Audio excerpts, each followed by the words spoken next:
Hello, I'm Jonasz Rewinski and you're watching Break the Fake. They make them, we break them, and tell you everything you need to know. Let's kick off this episode with the latest round of peace talks. This one apparently suffered from a FOMO syndrome because somebody cranked up the playback speed to the max. I mean, the talks only lasted for an hour. This was the second round of direct talks between the Ukrainian and Russian delegations, and once again, it took place in Istanbul, Turkey. Like the last time, the Ukrainian delegation was headed by Defense Minister Rustem Umerov.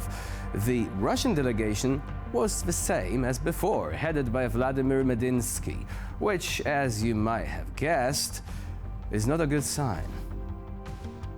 The parties agreed to repatriate 6,000 bodies of fallen soldiers and the exchange of all seriously ill prisoners of war, as well as people under the age of 25. So much for the good news.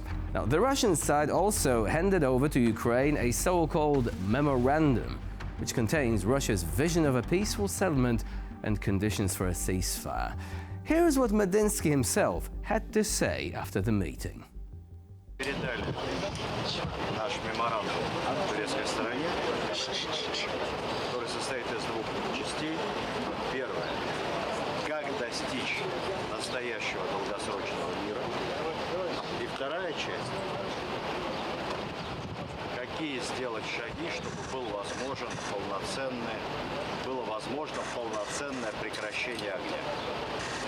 Причем во второй части даже есть вариативность. Поступить по этому пути или по этому. Меморандум достаточно подробный, проработанный с нашей стороны. Поэтому украинская сторона решила взять его на изучение. Изучат, ответят. According to Medinsky, Russia has generously provided Ukraine with two paths to a ceasefire. I guess the paths are equally generously filled with landmines, because guess what?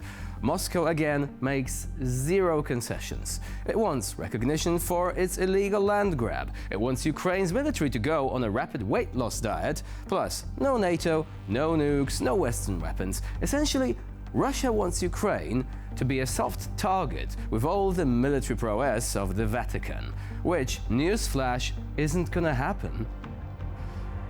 Also, this statement comes against the backdrop of constant attacks on Ukrainian cities, as well as strikes on energy and civilian infrastructure.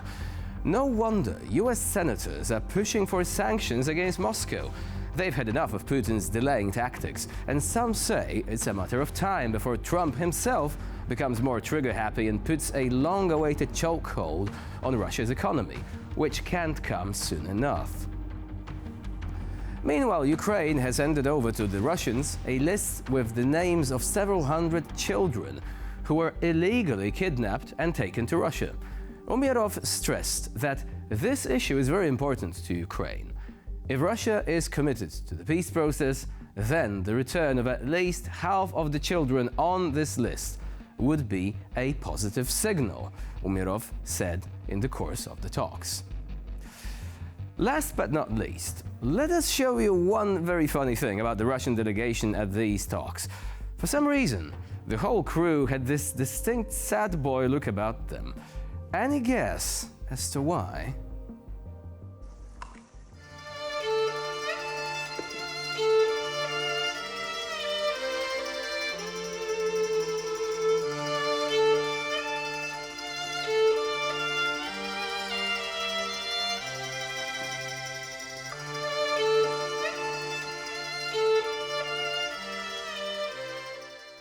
There you go. Wipe out a few dozen priceless strategic bombers in a single day, and the Russians lose their bravado all of a sudden. Some say we're still lucky to see this delegation at all. Given the rapid decline of Moscow's aviation assets in general, they might have got stuck on a long-distance train instead. Speaking of the recent massive Ukrainian attack on Russian aircraft, let's discuss the Russian reaction as well, shall we? Military aircraft, which according to General Gurulov have the potential to turn the United States to ashes, have started turning into ashes themselves, courtesy of a bunch of cheap drones and possibly the most impactful jack-in-the-box trick in the history of mankind. Surely, a failure of this magnitude on the part of the Russian armed forces would call for a bit of reflection. But instead of analyzing the reasons for the loss of equipment, Gurulov preferred to go on a witch hunt, seeking out traitors in the army's general staff. Ведь стратегическая авиация – это часть нашей ядерной триады. То есть били-то не просто по самолету, а били именно по самолету носителя специального спецбоеприпаса. А точнее ракеты Х-55, которых 16 штук грузится, Ту-95, и он пошел. И пол-Америки может спокойно снести один самолет. Вот в чем дело-то. Теперь, внимание, вопрос. Кто головой отвечает за ядерную триаду? Вот кто? Правильно, значит, генеральный штаб. Генеральный штаб отвечает за ядерную триаду, наверное. Вы знаете, самое что страшное, мне вот очень бы хотелось, чтобы это не прошло мимо, чтобы за это понесли ответственность. Не стрелочника, как вот там, типа, командира авиабазы, который там плохо, типа, охранял себя. А это же проблема-то системная получилась. И мало того, там не просто кого-то с должности снять, а за это надо ответить по уголовному кодексу за нанесение сумасшедшего ущерба нашей стране. So, according to Gurulov, each of the lost planes is a strategic disaster because they could have wiped out half of America. Which begs the question, isn't the good old general being, a bit too direct? I mean, most Russian pundits would spin some conspiracy theory instead and also remain in denial about the loss. Think about something like this. These old warplanes, they were worthless anyway. Big old rust buckets they were. We've got next-gen aircraft just around the corner. Wait for that instead, oh, decadent West. And yet, here comes Gurulov with a plain admission that, yes, this is an absolute mess. Doesn't that give you Prigozhin vibes? Too much criticism in Russia often results in bizarre incidents involving windows and gravity. So, I'd be careful with that. Then again, if you're an alleged superpower that puts old tires on the wings of its planes, thinking this is such a great drone repellent that you can leave the aircraft out in the open, then I guess at some point you can't stay in denial anymore. This whole war had most of Russia's military pundits on constant copium overdose, and the calm down hits hard.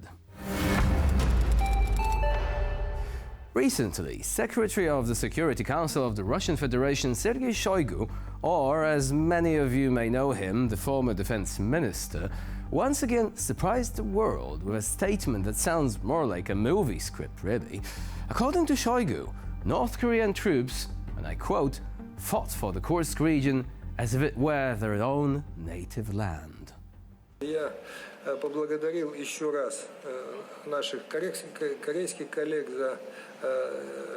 северокорейских коллег Корейской Народно-Демократической Республики за их участие в освобождении плечом к плечу с нашими ребятами в одном окопе освобождения Курской области, там, где они, как уже не раз говорил наш президент, там, где они проявили образцы мужества, героизма и воевали за освобождение нашей земли, как освобождение своей.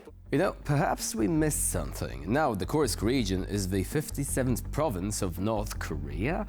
If so, we're waiting for the news of a mandatory Kim Jong-un-style haircut for all residents of Belgorod.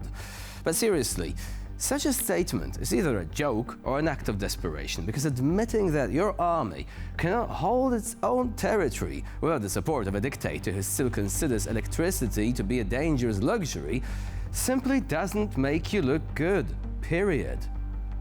It looks as if Russia decided to run its own Squid Game and then picked the wrong Korea. Having Kim's troops on European soil isn't good news at all. In fact, all those keyboard warriors going hysterical about NATO starting World War III and all that should look long and hard on the nearest map and explain how Rocket Man teaming up with blood doesn't give them World War vibes. Yet, this new axis of evil also feels like one of those unwanted Hollywood remakes, hyped up into the stratosphere and faking it with CGI, only to become, quite predictably, a box office flop. And with this, we conclude this edition of Break the Fake. Please stay with us here on TVP World for more latest news and updates.